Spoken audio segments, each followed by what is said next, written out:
सबसे बड़ी खबर है यास तूफान। यास तूफान से जुड़ी हुई पल पल की तस्वीरें हम आप तक पहुंचा रहे हैं। ये तस्वीरें बता रही हैं कि किस तरह से यास तूफान जमीन पर तट पर टकराने से पहले ही कहर बन के बरस रहा है। इस तूफान की वजह से समंदर में 12 से 13 मीटर ऊंची लहरें उठ रही हैं। लोगों को सुरक्षित इलाकों पर पहुंचा दिया गया है। ओडिशा के बालासोर में तट से टकराएगा। धामरा और चांदीपुर के बीच में ये तूफान, जब ये तूफान उड़ीसा से तट से टकराएगा तो इसकी रफ्तार 120 से 150 किलोमीटर प्रति घंटा होगी। अभी फिलहाल ये 45 से 50 किलोमीटर दूर है तट से और इसके अगले 1 से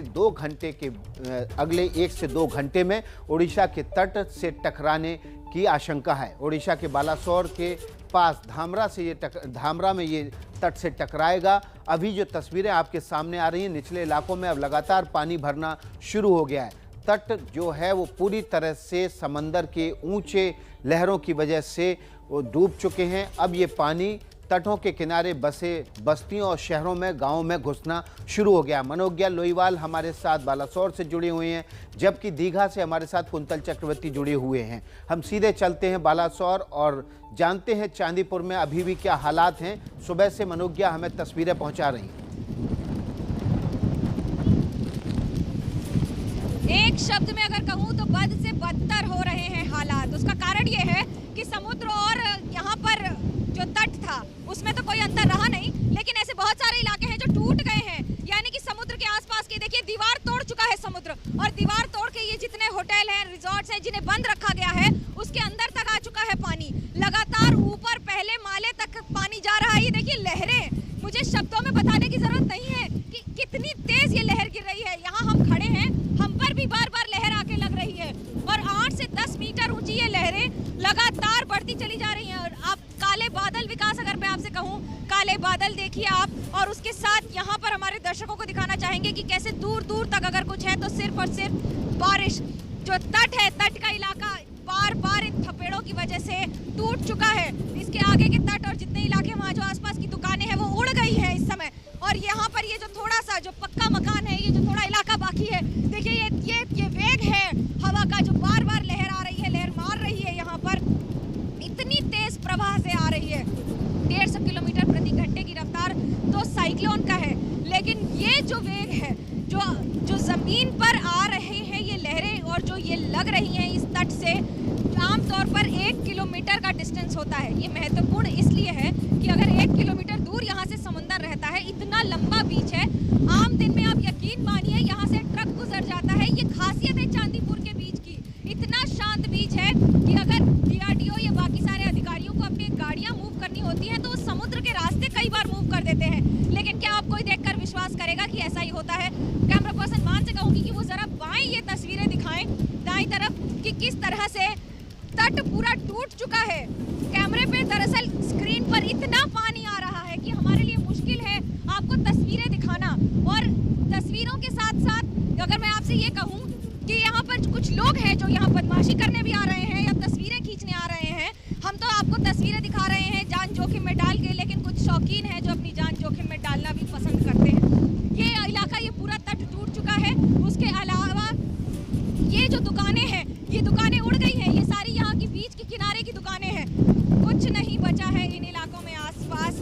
ये तो अभी कुछ ही मिनट बाकी हैं, थोड़ा समय अभी इसके आसपास ही आएगा साइक्लोन। या मैं यूँ कहूँ कि अगर 45 से 50 किलोमीटर की दूरी भी तय कर चुका है तो गलत नहीं होगा। लैंडफॉल का नज़ारा क्या होता है हम आपको यही दिखा रहे हैं। कुछ ऐसा ही होता है लैंडफॉल। साइक्लोन फोनी में हमने देखा था, वो भले अम्फन हो, अम्फन में तो और बुरा हाल था क्योंकि वहाँ की तीव्रता ज़्यादा थी। यहाँ की तीव्रता 150 किलोमीटर है। लेकिन अगर एक शांत समुद्र की ये तस्वीर हो सकती है तो भद्रक और दीघा कुछ अन्य स्तर पर ही होगा। बिल्कुल मनोज्ञा, आप सही कह रहे हैं। और अपने आप को सुरक्षित रखिएगा, पेड़ से दूर रहिएगा, दीवारों से दूर रहिएगा, क्योंकि तेज़ तूफान में ये आपको नुकसान पहुंचा सकते हैं। अपने आप को बहुत सुरक्षित रखिएगा, क्योंकि आप जो जोखिम डालकर तस्वीरें दर्शकों तक पहुंचा रहे हैं उससे भी आपको सुरक्षित रहना बहुत ज़रूरी है। हम सीधे चलते हैं दीघा, जहां पर हमारे सहयोगी कुंतल चक्रवर्ती हैं, लगातार सुबह से तस्वीरें पहुंचा रहे हैं। वहां की भी तस्वीरें जो हैं वो डरा देने वाली हैं। हवा का आवेग जो है वो लगातार डर पैदा कर रहा है, भय पैदा कर रहा है, और इस आवेग के साथ जो पानी आ रहा है वो निचले इलाकों में घुसता चला जा रहा है। कुंतल, अभी भी तस्वीरें वैसी की वैसी, हवा की रफ्तार, आवेग और तेज होता जा रहा है। किसी ने मुझे एक बार कहा था, आप जब बहुत मुश्किल घड़ी में होंगे, आप जिंदगी में जो भी पढ़ेंगे, जो सीखेंगे, आपको शायद याद आ जाएगा। आज मुझे एक किताब के बारे में याद आ रहा है बहुत। 1951 में लिखा था मशहूर अमेरिकन राइटर अर्नेस्ट हेमिंग्वे ने, the old man and the sea. एक मछुआरा जो 84 दिन से जो कोई मछली शिकार नहीं कर पाते हैं, जिनको एक फेलियर मान लेता है सोसाइटी, वो फिर भी समुंदर से मोहब्बत है, बेशुमार मोहब्बत करते हैं और समुंदर की ओर निकल पड़ते हैं। आज मैं सलाम करता हूँ उन मछुआरों को, आज मैं सलाम करता हूँ लो लाइन में रहने वाले उन लोगों को जो जिंदगी बाजी में रखकर हर साल यही जगह पर रहते हैं, जिनका घर हर साल साइक्लोन में तबाह हो जाता है, फिर भी वो जिंदगी से सीखते हैं और हर बार वो जिंदगी बनाते हैं, जिंदगी जोड़ते रहते हैं और आगे बढ़ते रहते हैं। उनको आज मैं सलाम करता हूँ। मैं समझ सकता हूँ वीकेंड हॉलीडेज के लिए हम लोग यहाँ आते हैं, लेकिन जो यहाँ रहते हैं, इस तरह के साइक्लोन हर साल झेलते हैं, उनका क्या, लेकिन फिर भी वो जिंदगी में पॉजिटिव रहते हैं। उनसे इंस्पिरेशन लेना चाहिए। आज अगर कुछ इंस्पिरेशन है तो वही लोग इंस्पिरेशन है जो मछुआरे हैं, जो लो लाइन एरियाज में रहते हैं, जिनका घर आज तबाह हो जाएगा, जो आज जिंदगी जिनका तो बच जाएगा, लेकिन इसके आगे क्या होगा क्या पता। सरकारें काम करती रहेगी,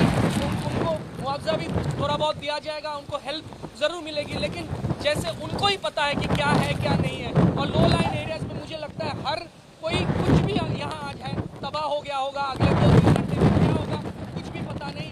लेकिन मैं सुबह से जो देख रहा हूँ, जल्दी हवा का जो आवेग है वो सब कुछ बयां कर रहा है।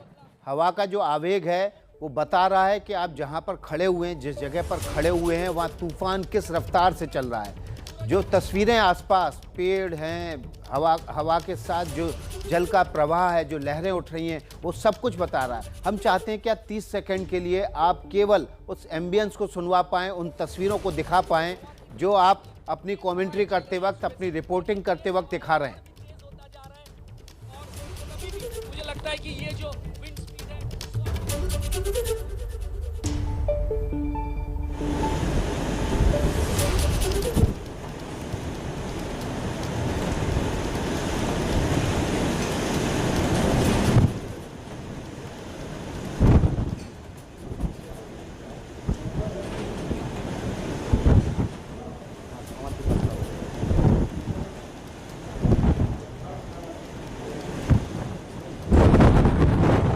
तस्वीरें देख रहे हैं इस वक्त दीघा से, जहां पर हवा के आवेग और जल की बड़ी ऊंची लहरों के साथ जो चक्रवात है वो टकराने से पहले जिस तरह की तस्वीरें और हालात पैदा कर रहा है, उसकी जोखिम भरी रिपोर्टिंग सबसे पहले आप देख रहे हैं। सबसे भरोसेमंद रिपोर्टिंग एबीपी न्यूज़ पर देख रहे हैं। मनोज्ञा लोईवाल चांदीपुर से और दीघा से कुंतल चक्रवर्ती लगातार बने हुए हैं। अभी छोटा सा ब्रेक ले रहे हैं, फौरन हाजिर होते हैं।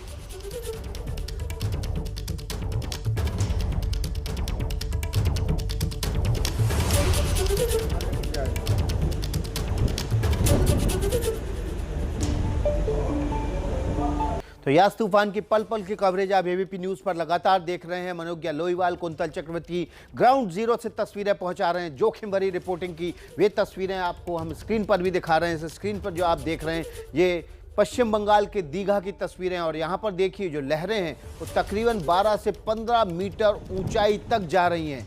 यहाँ पर हवा का आवेग इतना ज़्यादा है कि आसपास खड़े व्यक्ति की बातचीत सुनना भी बहुत मुश्किल है।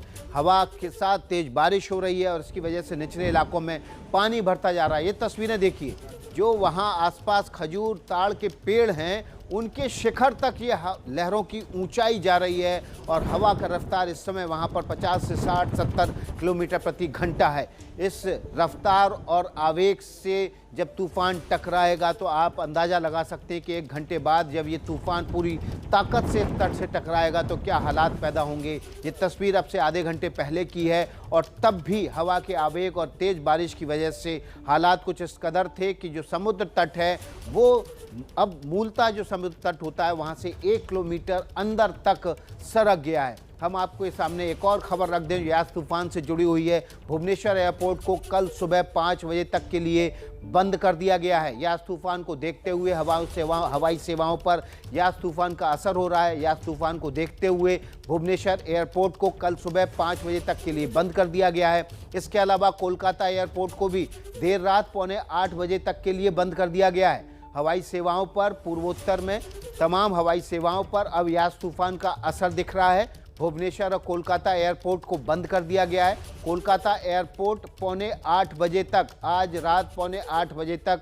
बंद रहेगा, जबकि भुवनेश्वर एयरपोर्ट कल सुबह 5 बजे तक बंद रहेगा। यास तूफान का सीधा असर पड़ रहा है तटीय इलाकों के अलावा अब भीतरी इलाकों पर, जहां पर हवाई सेवाएं भी प्रभावित हो रही हैं। आज तूफान यास पश्चिम बंगाल से भी टकराएगा।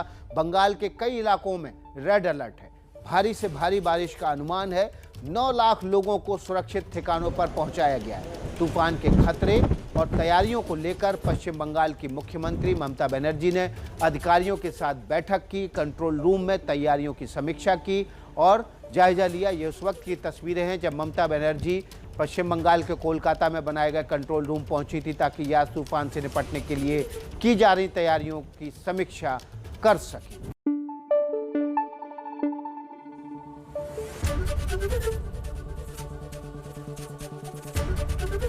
एबीपी न्यूज आपको रखे आगे।